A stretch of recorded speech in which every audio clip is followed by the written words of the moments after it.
Of the County Board of Supervisors, Nathan Fletcher, and Supervisor Joel Anderson unveiled a plan for what they want to do with money they're expecting to get from lawsuits the county has pursued with several opioid makers. So specifically, they say that they want to ensure that they have a plan for action the minute they start receiving the money. More now from NBC7's Priya Sridhar.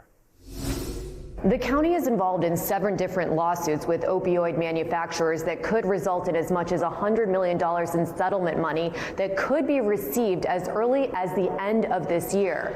Chair Fletcher and Supervisor Anderson want to make sure that they have a plan in place on how they could use that money to combat this growing crisis. For Mario Tamayo, the opioid crisis is personal.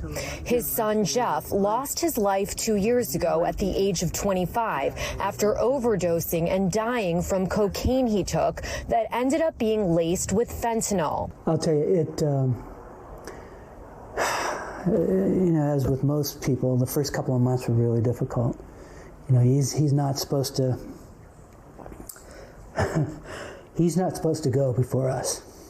In San Diego, 900 people died from opioid-related accidental overdoses in 2021, a 54% increase from the previous year.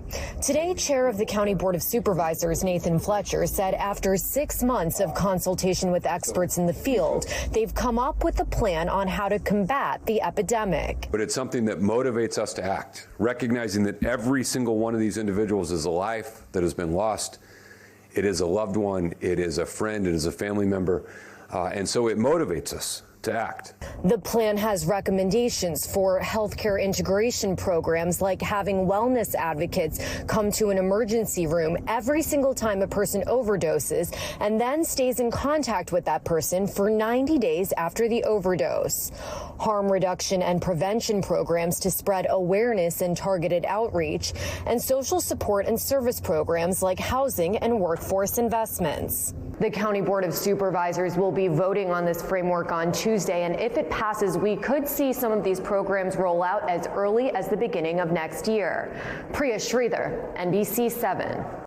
So each program is labeled as either a Phase 1 or Phase 2 program, with priority for funding going to Phase 1 programs when the first batch of settlement money